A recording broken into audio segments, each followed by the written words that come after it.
Buenos días, familia. Seguimos en el tiempo de Cuaresma y, como siempre venimos diciendo, la Iglesia Cristiana Católica, pues va tomando textos donde nos ilustra, donde nos enseña a arrepentirnos, a convertirnos, esa conversión que es volver a los caminos del Señor, a estar bajo el amor de Dios, ¿vale? Del Padre, y por supuesto, pues hacer valer lo que hemos dicho en otras ocasiones, que es un atributo de Dios, que es la misericordia, ¿no? La compasión y la misericordia. Y en el texto, el día de hoy, pues el salmo responsorial que tenemos, pues es un salmo responsorial que precisamente pues nos habla de este tema. Es decir, nos dice: Señores, el Señor es bondadoso y misericordioso, perdona todas sus iniquidades, sana todos tus males, y así, y no reprende siempre ni guarda para siempre su cólera.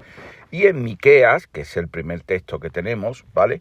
Pues también habla, pues siempre esto hay que siempre, aunque seamos cristianos o contemporáneos del siglo XXI, pero siempre todo esto está claro que existen textos del pueblo de Israel, del pueblo que eligió Dios, al pueblo que Jesucristo fue a enseñar, a corregir, a mostrar de nuevo. Pues lo mismo, aquí en Miqueas pues te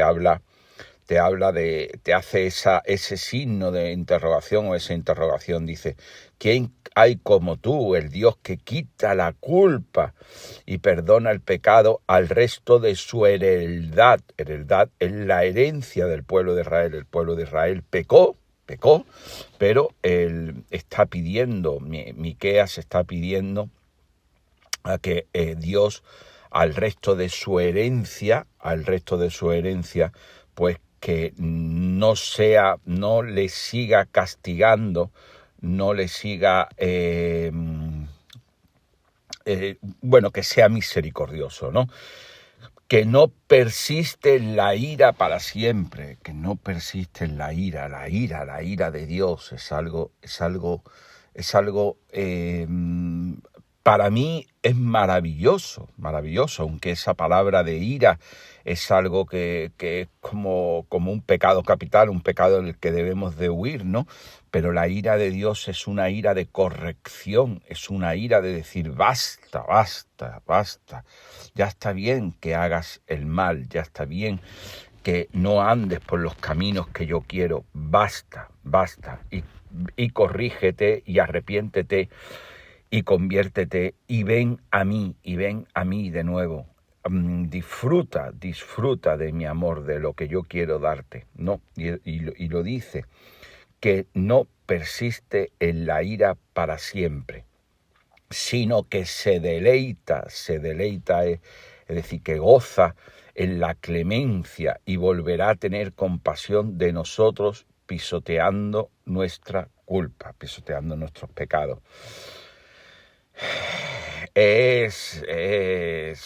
Luego aquí hablan, ¿no? Tú arrojarás a las profundidades del mar todos nuestros pecados, mostrarás fidelidad a Jacob y gracia a Abraham, el padre de la fe, al que le hizo la promesa, como juraste a nuestros padres desde tiempos inmemoriales. Es siempre, como decía el otro día, es un atributo en que no es variable. Dios es fijo en la promesa.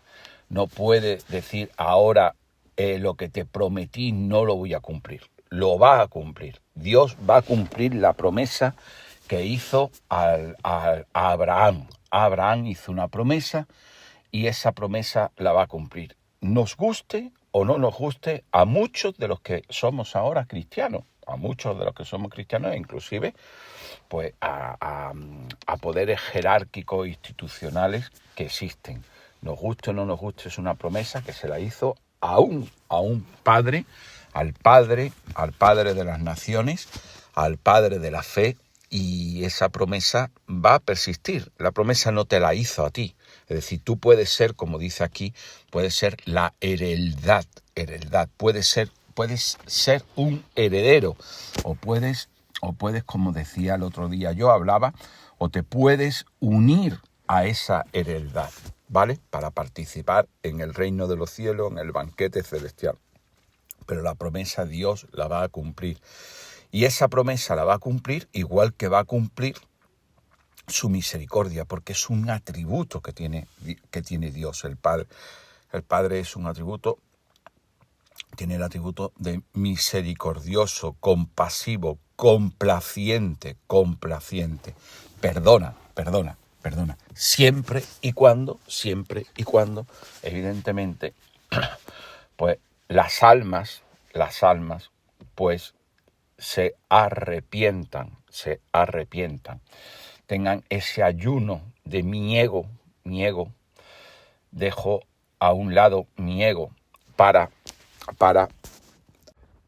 que sea mi Padre, mi Dios, mi Creador, quien actúe en mí, quien trabaje en mí, quien me ame, quien muchas veces el cristiano habla del manto de la Virgen María, que el manto de la Virgen María nos proteja. Bueno, pues si pedimos que el manto de la Virgen María nos proteja, ¿cómo no vamos a pedir que el manto de la compasión, de la misericordia y del amor de Dios, y ya el Sagrado Corazón de Jesús, si lo queremos meter, o el Cristo de la Divina Misericordia, si lo queremos meter, o al Cristo resucitado que nos abre sus brazos y sus manos y su corazón y su alma para que todos vayamos a buscarlo?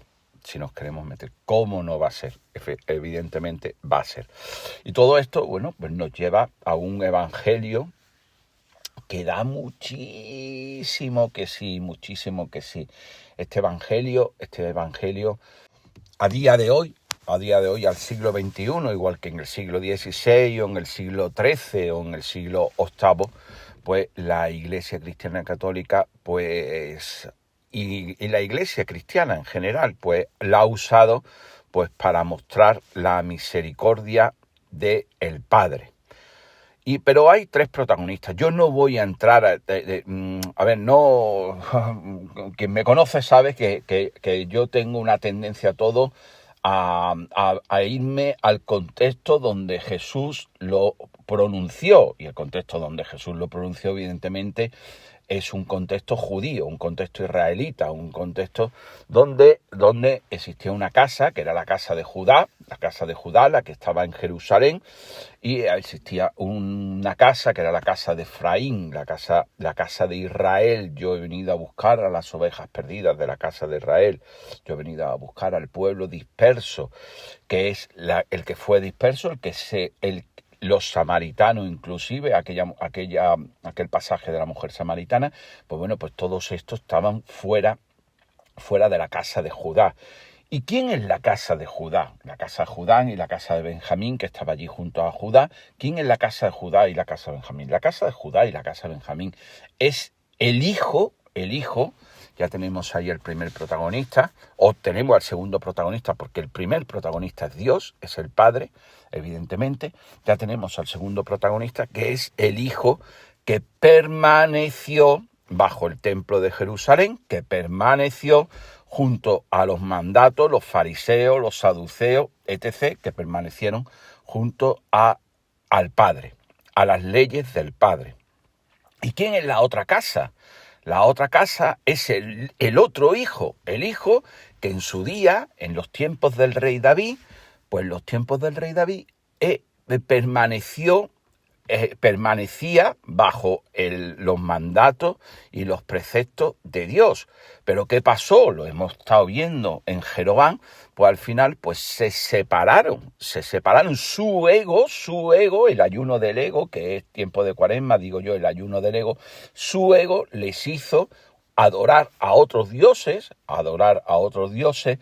tomar sitios de referencia de adoraciones del mismo Dios en el principio, en otros templos que no era Jerusalén, que no era la casa de Dios, la casa elegida por Dios, que la hizo Salomón.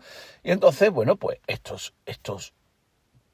todas estas tribus de Israel, ¿vale? Pues está referenciada en ese hijo que al final, pues me marcho de mi papá, pero además quiero todo lo que me corresponde, dámelo. Y el padre, pues, le da la herencia que le corresponde. ¿Qué es la herencia? La herencia de la sangre de Israel, la sangre de Abraham. Es la herencia de la sangre de Abraham. En la que me corresponde, pues vete. Y entonces, pues bajo el ego, este tercer protagonista, que es ese hijo disperso, ese hijo que se extravía, ese hijo que huye de los mandatos del padre, que huye del amor, de la protección, del manto del padre, pues se marcha. Él se marcha, quiere disfrutar de la vida y se da cuenta que al final, pues, si no vives bajo el mandato y el amor de Dios, todo lo que te da, todo lo que te ofrece el mundo es algo irreal, es algo surrealista, es algo perecedero, algo que no es eterno, algo que no te da alegría, algo que no te da gozo, algo que no sirve para glorificar al Padre, para amar al Padre. Y este tercer protagonista, que es ese hijo, que puede ser tú, que es la didáctica que ahora mismo se utiliza, o se ha utilizado en todos estos siglos, ¿vale? Y ahora mismo en la actualidad, que puede ser tú, es decir, es una llamada a tocarte el corazón tuyo, y más en este tiempo de misericordia, ¿vale? En este tiempo de Cuaresma, en este tiempo donde Dios pide que vuelvas, que regreses, que te conviertes. Pues bueno, pues ¿qué pasa? Pues que al final ese ego de disfrutar lo que tengo, de disfrutar lo que me pertenece, de disfrutar de quién soy, que soy hijo de Dios, bueno, pues te lleva realmente a la ruina. Te lleva a ser una oveja perdida. Te lleva a necesitar volver al camino. Yo soy el camino, la verdad, la vida, y nadie regresa al Padre si no es por mí. Bueno, pues esto es lo que le pasó a ese pueblo, y esa es la llamada de Jesucristo en ese momento, de regresar al Padre mediante mí, escuchar mi palabra. Yo vuelvo a daros la vida, que estabais muertos, casa de Israel, que estás muerta tú, Elena, Juan, Antonio, Guada, quien sea, da lo mismo. Estás muerto tú. ¿Por qué?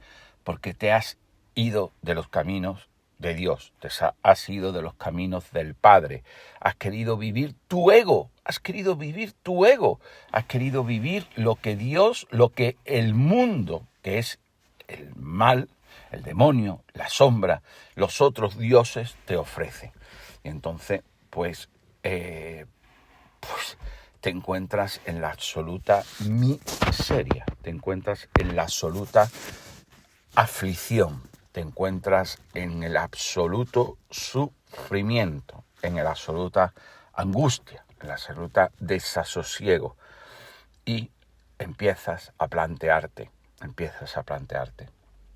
si tu ego, muy a tono y muy correlación a cómo el demonio quiso tentar a Jesús en el desierto los 40 días, yo te ofrezco todo lo que tú ves en tu horizonte. Mentira.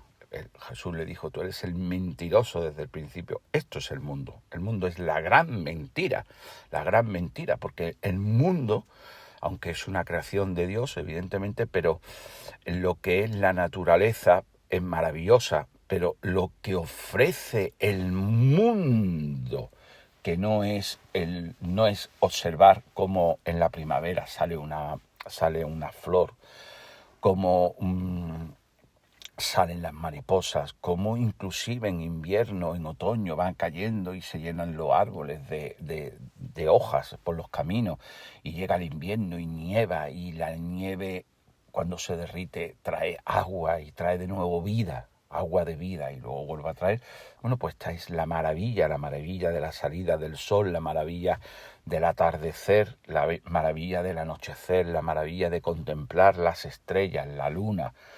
Todo es maravilloso, porque la creación de Dios es maravillosa, pero realmente en esa creación de Dios, pues el mundo nos lanza la caña de pescar, como yo digo,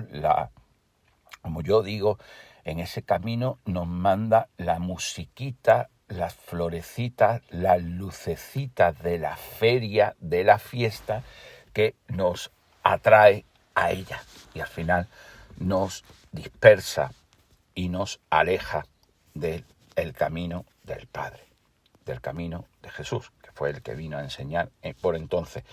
Y entonces, bueno, pues ese tercer protagonista, que, como digo yo, puede ser cualquiera de nosotros, y Jesús en aquel momento se lo estaba diciendo a aquella casa perdida de Israel, pues mediante esta parábola del hijo pródigo, del Padre misericordioso, pues ¿qué hace? ¿Qué le está diciendo? Retorna a la misericordia del Padre. El Salmo, misericordia y compasión, Miqueas. Retorna a la misericordia del Padre. Y el Padre siempre, en esa virtud de misericordia y de compasión, va a estar dispuesto a abrazarte, a recogerte, a recibirte, a volver, a que de nuevo seas, que nunca perdiste la condición de hijo, por entonces de hijo de Israel, evidentemente, de las 10 tribus perdidas, de la casa de Israel dispersa, de las ovejas perdidas, y ahora pues tú, hijo perdido, en este tiempo de Cuaresma, en este tiempo de misericordia, en este tiempo de conversión, pues de poder regresar a Él, y Él con los brazos extendidos acogerte y hacer una gran fiesta, decía Jesucristo en otro pasaje.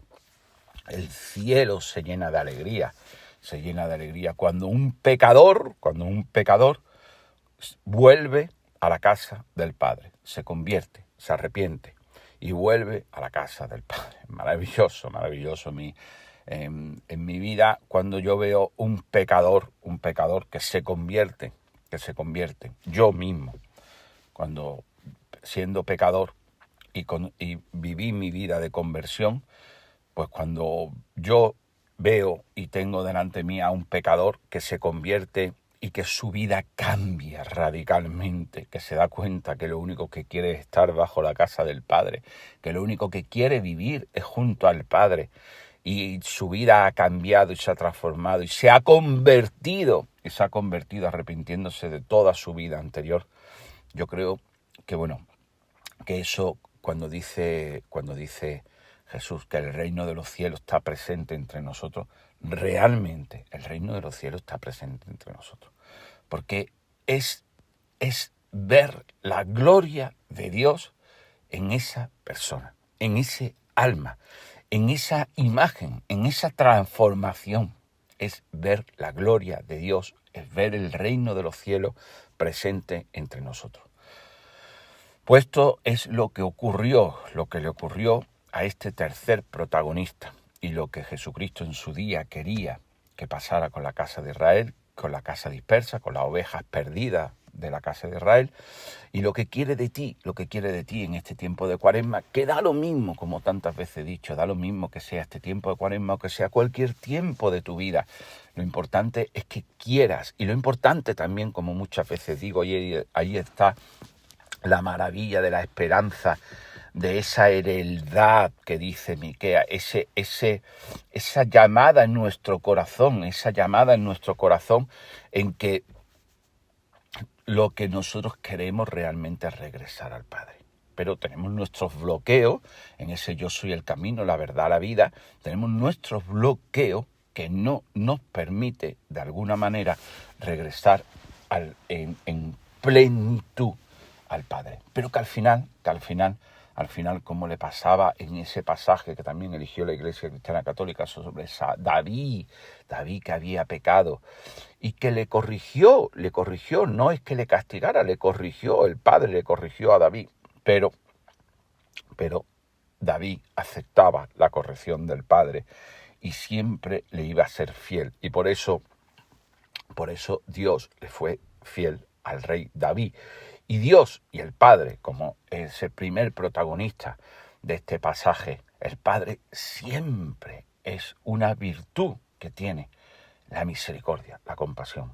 Está deseando, el reino de los cielos está deseando ver como un pecador, en concreto tú, en este tiempo, en este momento de esta vida. No pensemos en los momentos de antaño, en este momento de tu vida. Lo que quiere realmente es que tú te arrepientas, te conviertas y que regreses al Padre y que ya no te vayas más, porque ese hijo que retornó ya no se fue más. Los evangelios solo recogieron ese momento de regreso, pero existen textos donde, inventados o no inventados, recogen cómo fue la vida de ese hijo que volvió en la casa del Padre. La vida de ese hijo que volvió en la casa del Padre, sea inventado o no sea inventado ese texto, fue de gozo absoluto, paz absoluta, alegría, felicidad de estar de nuevo bajo el amor del Padre y amarlo a Él sobre todas las cosas. Familia, este es un pasaje, esto es una historia de amor, historia de amor de nuestro Abba, de nuestro Padre con cada uno de nosotros. Y también es la historia de desamor de cada uno de nosotros, o de muchos de nosotros, o de pocos de nosotros. He venido a dar mi vida por muchos, en que no queremos regresar al Padre, que nuestro ego se impone. Por eso Jesús dijo: agarrar vuestro arado, ser consciente de esta realidad, ser consciente de esta verdad, ser consciente del amor que el Padre tiene sobre vosotros y mirar siempre hacia adelante, que adelante, ahí delante nuestra, está el Padre con los ojos, con los brazos abiertos, y el reino de los cielos hace música, es una fiesta cuando te vea volver y regresar al Padre. Yo soy el camino, la verdad, la vida, y nadie regresa al Padre si no es por mí. Por eso es tan importante esa frase. Es la frase que debe de estar presente en nuestra vida.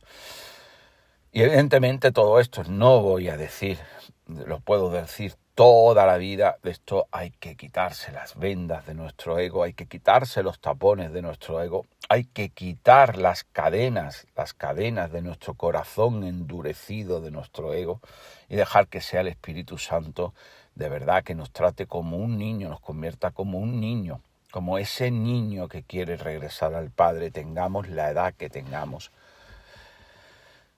Que tengáis un maravilloso, bendecido día y siempre, desde el corazón, dando gloria al Señor, que es nuestro